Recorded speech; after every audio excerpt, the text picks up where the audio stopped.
लोगों की आस्था का सम्मान करने का कार्य हुआ है। साथियों, अभी 2 दिन पहले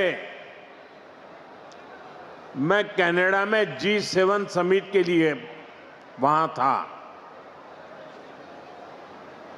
और अमेरिका के राष्ट्रपति ट्रंप ने मुझे फोन किया।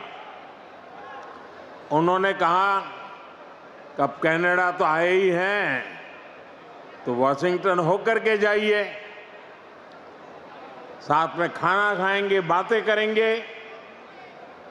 उन्होंने बड़े आग्रह से निमंत्रण दिया। मैंने अमेरिका के राष्ट्रपति को कहा कि आपका निमंत्रण के लिए धन्यवाद, मुझे तो महाप्रभु की धरती पर जाना बहुत जरूरी है।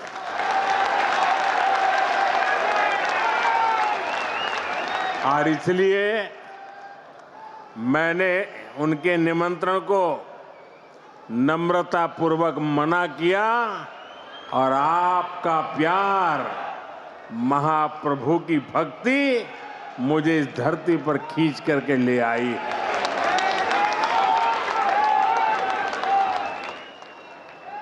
भाइयों बहनों, आजादी के बाद दशकों तक देश में लोगों ने कांग्रेस का मॉडल देखा।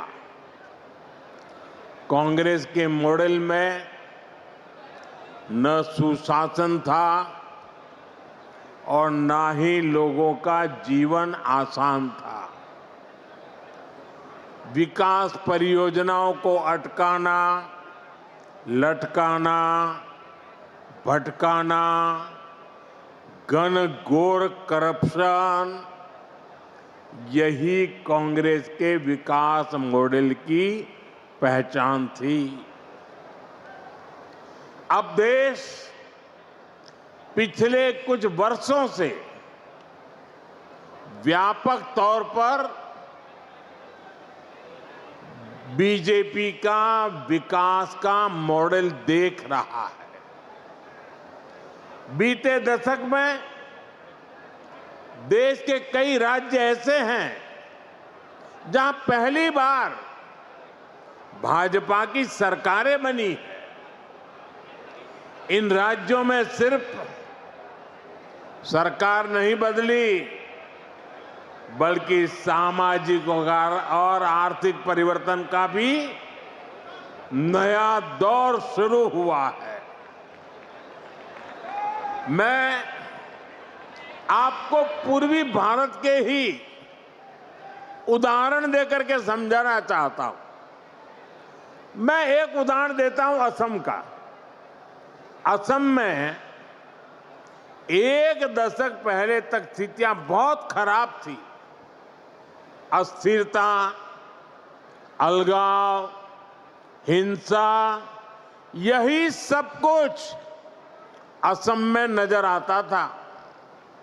लेकिन आज असम विकास के नए रास्ते पर दौड़ रहा है। कई दशकों से जो उग्रवादी गतिविधियां चल रही थी, वो बंद हुई है। आज असम कई पैमानों में देश के दूसरे राज्यों से आगे निकल रहा है। इसी तरह दूसरा एक राज्य का मैं उल्लेख करूंगा, त्रिपुरा। त्रिपुरा में भी कई दशकों से वामपंथी शासन के बाद लोगों ने भाजपा को पहली बार अवसर दिया। त्रिपुरा भी विकास के हर पैमाने पर काफी पीछे चल रहा था। इंफ्रास्ट्रक्चर बेहाल था, सरकारी सिस्टम में लोगों की सुनवाई नहीं होती थी, हिंसा और भ्रष्टाचार से हर कोई परेशान था।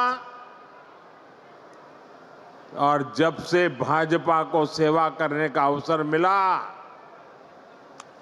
आज त्रिपुरा शांति और प्रगति की मिसाल बन रहा है। साथियों, हमारा ओडिशा भी दशकों से अनेक समस्याओं से जूझ रहा था। गरीब तक, किसान तक उनका पूरा हक नहीं पहुंच पाता था। भ्रष्टाचार और लाल फीताशाही हावी थी। ओडिशा का इंफ्रास्ट्रक्चर बेहाल था। ओडिशा के अनेक क्षेत्र विकास में और पीछे छूटते जा रहे थे। ऐसी अनेक चुनौतियां ओडिशा का दुर्भाग्य बन गई थी। इन चुनौतियों के समाधान के लिए बीते 1 साल में भाजपा सरकार ने पूरी मजबूती के साथ काम किया है। साथियों, विकास का जो डबल इंजन यहां चला है, उसका फायदा भी दिख रहा है। आज भी यहां जो हजारों करोड़ रुपए के प्रोजेक्ट का शिलान्यास और लोकार्पण हुआ है, उसमें डबल इंजन की छाप है। ओडिशा में डबल इंजन ने यहां की जनता का डबल बेनिफिट किया है। मैं एक उदाहरण देता हूं। आप भी जानते हैं, लंबे समय तक ओडिशा के लाखों गरीब परिवार आयुष्मान योजना से बाहर थे। आज आयुष्मान भारत जन आरोग्य योजना और गोपबंधु जन आरोग्य योजना, दोनों इंजन यहां चल रहे हैं। इससे ओडिशा के करीब 3 करोड़ लोगों को मुफ्त इलाज का लाभ मिलना तय हुआ है।